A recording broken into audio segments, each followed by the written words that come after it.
Welcome back to our course, Boltzmann Law, Physics to Computing. And thank you for sticking with us for 5 weeks. And this is just a short epilogue.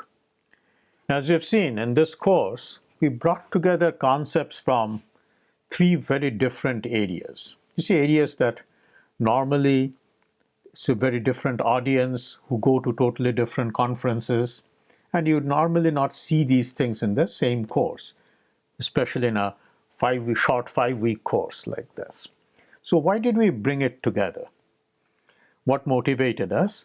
Well, I personally was very intrigued by something I had read many years ago, like 40 years ago, a comment by Feynman in a paper that actually was one of the papers that inspired the world of quantum computing. But in that paper, before quantum computing, he introduced the idea of a probabilistic computer. And he made the point that what really makes the quantum world so different is it is as if you have negative probabilities, something that's almost unknown, that's unknown in this classical world. And that is the fundamental difference there.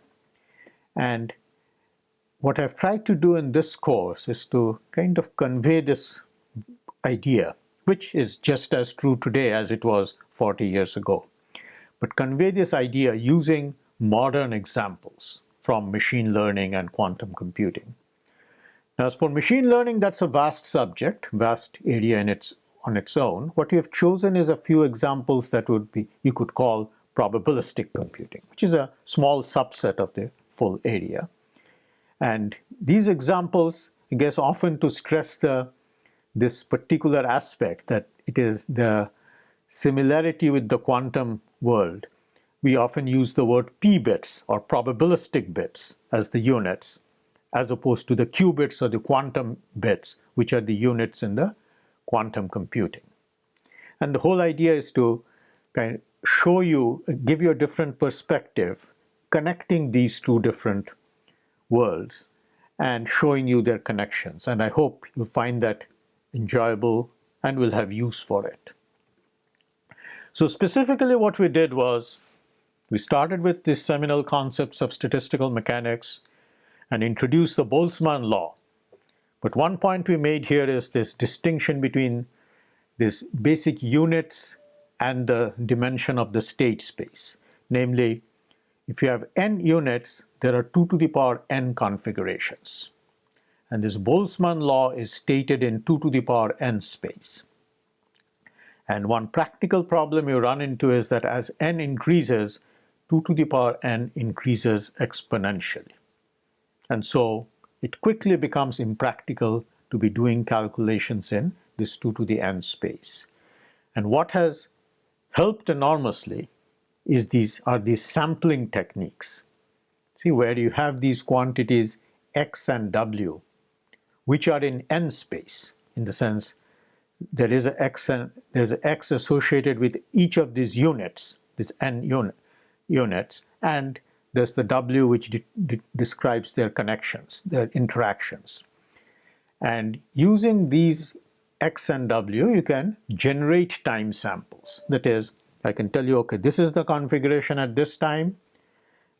How do I choose my next configuration? And then how do I choose the next one?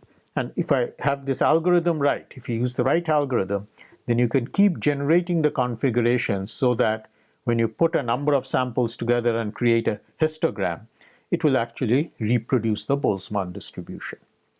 This sampling technique, because it works in n space, allows you to get very useful results in a practical way that reflect the realities of the 2 to the n space. Now, in physics, you use the idea is that nature gives you the x and the w. X are the energy levels, w are the interactions. Now, whereas we can use a model to calculate the response.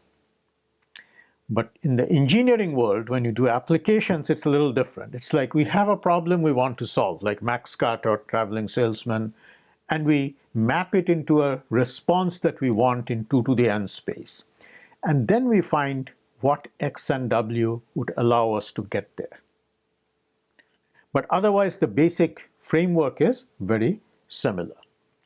And this is kind of what we did in the first 2 or 3 weeks of the course. Started with statistical mechanics, introduced this notion of a self-consistent field and time sampling, which allowed you to do these calculations in n space. And then talked about different applications, optimization, inference, learning, and how this whole sampling technique works. Then in the 4th week, we go on to this notion of quantum spins. The idea that, you see, a classical spin is like a magnet that could be either have the south pole upwards or the north pole upwards. Those are the two states, 1 and 0. But a quantum spin, and an electron is a very good example of that because every electron is really like a little magnet. I mean, we're all familiar with the charge on an electron, but this is every electron also has a magnetic moment. It could point in any direction.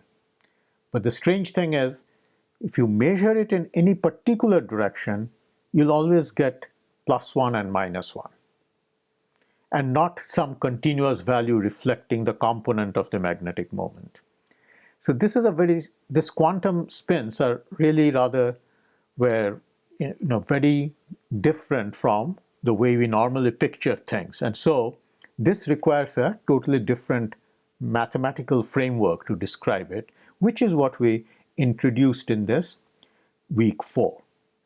And these are the qubits of quantum computers, this basic spin. Actually, in quantum computing, people also talk of other possible units, fermionic computers or Majorana fermions, but the most common is this based on the spins. And that's what we talked about in this course. That's what we restricted ourselves to. And the basic question we wanted to address here is that if you had a system of these quantum spins, could you use this same sampling technique that you used so effectively in the classical systems?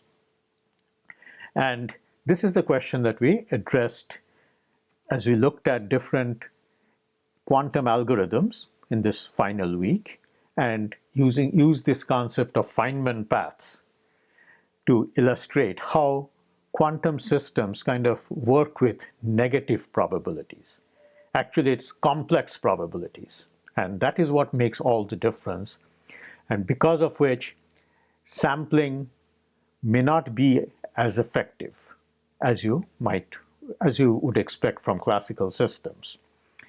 And of course, in the context of building practical quantum computers, the problem is noise, because noise is always present, hard to avoid, and noise tends to destroy those complex probabilities, the phase of the complex probabilities. And so at this time, there's a worldwide effort trying to develop quantum computers, and we'll see in the coming years how they shape up, whether they're able to deliver major performance advantages compared to classical computers.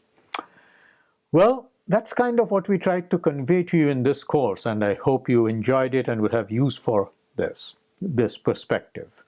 And this is just the first edition. This is the first time we're doing this, and we hope you like it and provide us with your feedback, and maybe with your feedback in a short time we might have an improved second edition one of these days. Thank you very much.